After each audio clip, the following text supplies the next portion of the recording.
Assalamualaikum warahmatullahi wabarakatuh. Salam sejahtera untuk kita semua. Alhamdulillah, wassalatu wassalamu ala rasulillah, Sayyidina wa maulana Muhammadin ibni Abdillah. Asyhadu an la ilaha illallah wa anna Muhammadan abduhu wa rasuluh, la nabiya ba'dah. Puja dan rasa syukur mari senantiasa kita panjatkan kehadirat Allah Subhanahu wa Ta'ala, Tuhan yang Maha Esa, yang mana sampai dengan hari ini beliau masih memberikan kita begitu banyak nikmat, antara lain nikmat kesehatan, kesempatan, serta keselamatan, sehingga kita bisa menjalani aktivitas kita sebagaimana pada hari-hari sebelumnya. Salawat dan salam semoga tercurahkan kepada baginda kita, junjungan kita Rasulullah Muhammad sallallahu alaihi wasallam, dengan melafazkan Allahumma sholli ala Muhammad wa ala ali Muhammad. Baik, pada hari ini kita akan kembali melanjutkan materi kita, yaitu pada pembelajaran bahasa Indonesia pada materi pokok tentang teks prosedur, yang mana pembelajaran ini merupakan part 3 ataupun bagian ketiga dari teks prosedur. Pada pekan-pekan kemarin kita telah mempelajari apa itu tentang teks prosedur, kemudian bagaimana juga tentang jenis-jenisnya. Sedikit saya ulas, yaitu teks prosedur merupakan dia tahap-tahapan yang dilakukan seseorang untuk melakukan sesuatu, atau juga sama halnya seperti tutorial. Misalkan dia itu tutorial memasak nasi goreng boleh, atau tutorial memasak mie instan juga boleh. Kemudian ada juga teks prosedur itu tentang penggunaan alat, yaitu bagaimana menggunakan alat dengan baik dan benar. Nah, inilah dia sekilas tentang teks prosedur, yang mana sebenarnya teks prosedur ini banyak kita baca atau sering kita baca, mungkin di Facebook banyak, ataupun tutorial menggunakan alat banyak. Nah, kemudian pada part 3 ini kita akan menyambung kembali masih seputar tentang teks prosedur, yang mana pada part 3 ini kita akan menganalisis kaidah kebahasaan dan ciri-ciri teks prosedur. Bagaimana dia bahasa dari teks prosedur itu di sini akan kita bahas. Baik, kita perhatikan.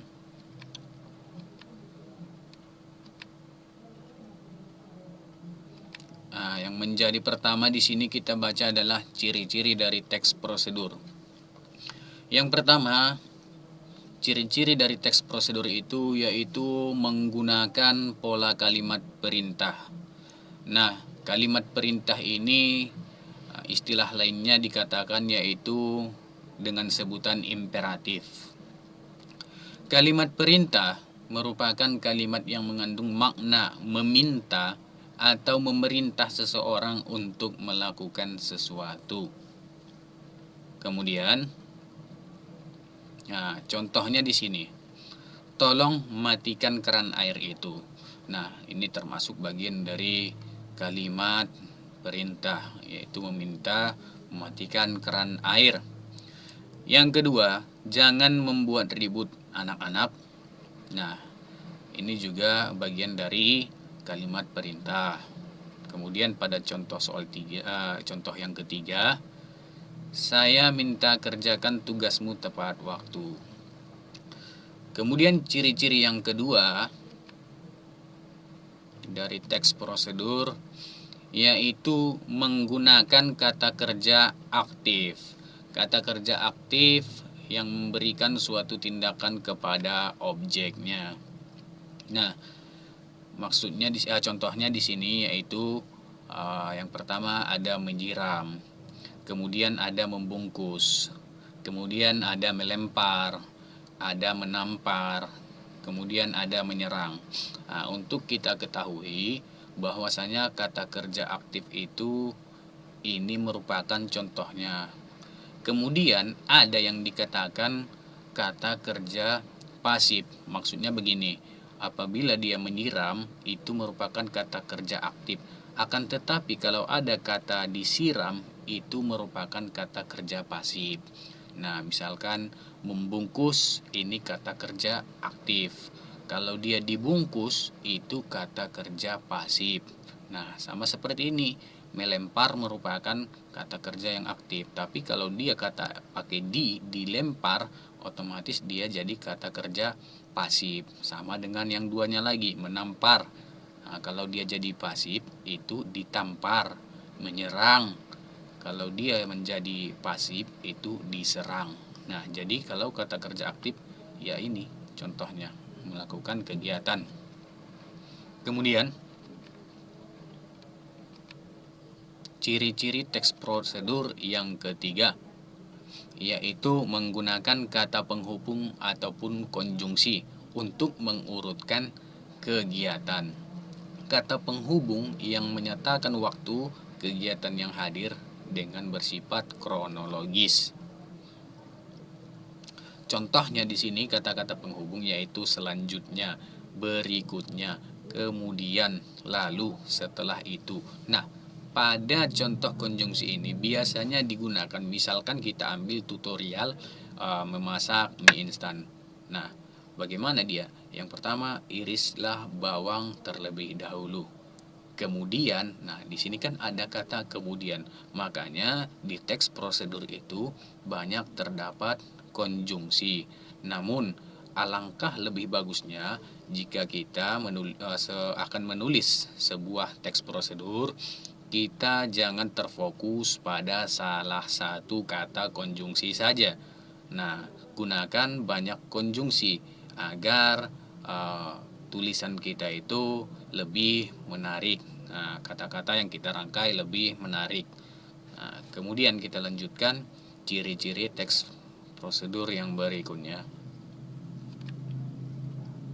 Yang keempat, menggunakan kata keterangan untuk menyatakan rinci waktu, tempat, dan cara yang akurat. Gunanya menambahkan atau memberi keterangan pada kata lain. Contoh, ibu mengiris lobak menggunakan pisau tajam. Nah, kalau kita perhatikan di sini kata menggunakan pisau tajam di sini yaitu kata keterangan untuk menyatakan cara yang akurat. Kemudian Inta menyiram bunga dengan tangki air miliknya. Nah, ini juga dengan tangki air miliknya merupakan keterangan. Kemudian aku harus pergi ke rumah paman sekarang. Nah, coba perhatikan sekarang di sini yaitu keterangan untuk menyatakan waktu, rincian waktunya. Nah, ini bisa kita perhatikan ya. Keterangan menyatakan rinci waktu itu terdapat pada kalimat ini. Kata sekarang. Kemudian, kalau dia cara yang akurat yaitu ini, mengiris lobak menggunakan pisau tajam. Ya. Kemudian kita lanjutkan. Nah, sekarang kaidah kebahasaan dari teks prosedur. Baik, kita perhatikan. Teks prosedur memiliki kaidah kebahasaan diantaranya konjungsi temporal, kata imperatif, verba material dan tingkah laku, partisipan manusia, bilangan penanda, kalimat interrogatif, dan kalimat deklaratif. Nah, yang pertama kita perhatikan yaitu kata imperatif. Maksudnya bagaimana? Nah, di sini ada saya buat kalimat imperatif, kalimat yang mengandung perintah. Fungsinya ialah untuk meminta atau melarang seseorang untuk melakukan sesuatu. Nah, pada umumnya teks prosedur itu mengandung kalimat imperatif, yaitu meminta atau melarang seseorang untuk melakukan sesuatu. Nah, kemudian kita lanjutkan.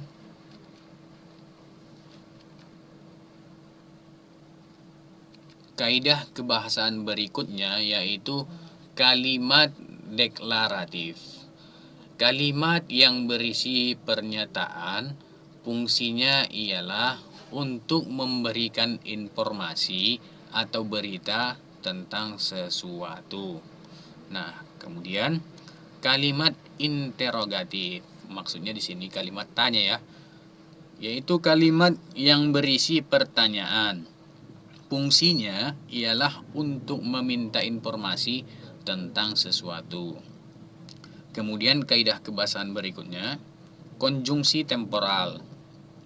Konjungsi temporal merupakan kata penghubung yang berhubungan secara kronologis dengan waktu dan kejadian dari kedua peristiwa yang memiliki keterkaitan. Misalnya, setelah ini, kemudian, lalu, sesudah itu, selanjutnya, sebelum itu, dan lain-lain. Nah, ini juga kata-kata konjungsi temporal ini sering kita ketemukan pada teks prosedur, karena memang ini salah satunya inti dari teks prosedur itu harus banyak menggunakan kata-kata konjungsi. Nah, misalkan seperti tadi, setelah kita mengiris bawang, kemudian melakukan hal yang lain, lalu melakukan hal yang lain, sesudah itu melakukan hal yang lain, selanjutnya melakukan hal yang lain. Nah, inilah dia konjungsi yang digunakan dalam teks itu. Kita bisa memilih di antara konjungsi-konjungsi ini. Akan tetapi jangan kita terfokus pada satu konjungsi saja. Banyak di sini pilihan atau opsi yang akan kita gunakan untuk menulis teks prosedur. Kemudian kaidah kebahasaan yang berikutnya, verba material dan tingkah laku. Verba material adalah perbuatan yang mengacu pada tindakan, seperti potonglah ubi itu. Nah, masukkan air ke dalam wadah. Sedangkan verba tingkah laku adalah perbuatan yang mengacu pada tindakan berdasarkan ungkapan, seperti tunggu kira-kira 5 menit, tunggu sampai matang, tetap pertahankan, dan lain-lain. Nah, verba material dan tingkah laku ini biasanya kita temukan pada teks prosedur, tutorial atau memasak sesuatu, melakukan sesuatu, dan lain-lain. Misalkan seperti ini, seperti potonglah ubi itu, mungkin di sini tutorial membuat keripik sambal. Nah, itu dia. Sedangkan tingkah laku ya seperti tadi, tunggu kira-kira 5 menit hingga matang. Nah, ini dia. Kemudian kita lanjutkan kaidah kebahasaan teks prosedur yang berikutnya, yaitu partisipan manusia. Nah, maksudnya partisipan manusia adalah mempartisipasikan atau mengikutsertakan manusia dalam tulisan tersebut untuk membentuk langkah-langkahnya. Kemudian yang berikutnya, bilangan penanda. Bilangan penanda adalah bilangan yang mengurutkan langkah-langkah pada tulisannya. Nah, biasanya di sini bilangan penanda kita temukan pada unsur kebahasaan yang bukan merupakan paragraf. Biasanya dia di situ berupa langkah-langkah, akan tetapi dia menggunakan nomor ataupun tanda-tanda tertentu. Misalkan tanda garis atau tanda panah. Nah, itu juga boleh digunakan, yaitu bilangan penanda. Kemudian di sini kita perhatikan bagaimana cara menyusun teks prosedur. Yang pertama kita perhatikan, yang perlu kita perhatikan di sini yaitu judul. Dapat berupa nama benda atau sesuatu yang hendak dibuat dan dilakukan. Dapat berupa cara melakukan atau menggunakan sesuatu. Misalkan, cara mengurus SIM. Nah, ini merupakan judul. Atau yang lain, cara mengurus sertifikat tanah. Nah, ini juga judul. Nah, itu dia. Kemudian yang kedua yang harus kita perhatikan dalam menyusun teks prosedur ialah pengantar yang menyatakan tujuan penulisan. Dapat berupa pernyataan yang menyatakan tujuan penulisan. B. Dapat berupa paragraf pengantar yang menyatakan tujuan penulisan. Apa gunanya kita menyusun teks prosedur itu? Untuk apa kita menulisnya? Tujuannya apa? Nah, itu dia pada poin nomor 2. Kemudian, poin 3.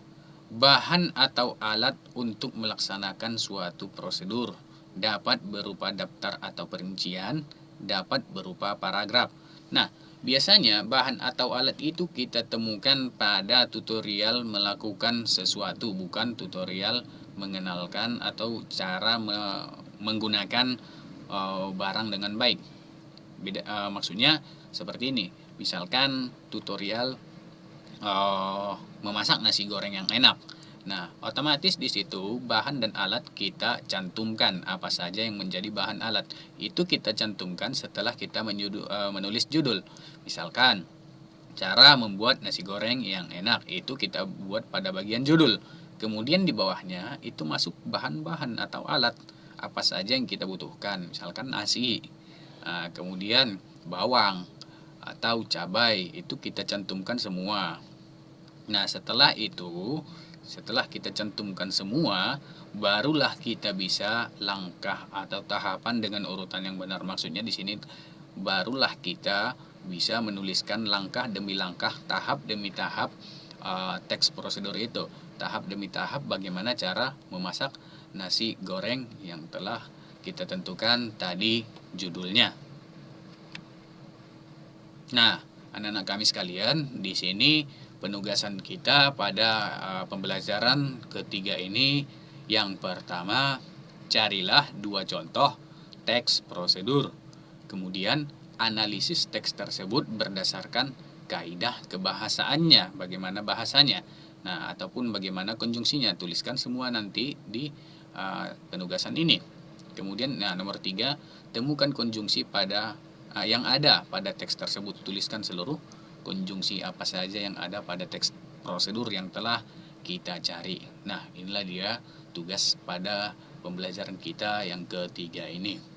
Nah, bila mana masih ada yang kurang jelas dengan penjelasan Bapak tadi ataupun tentang tugas ini, boleh langsung ditanyakan ke Bapak atau boleh langsung ditanyakan di kolom komentar channel YouTube kita di OSIS SMK Swasta Teruna Padang Sidempuan.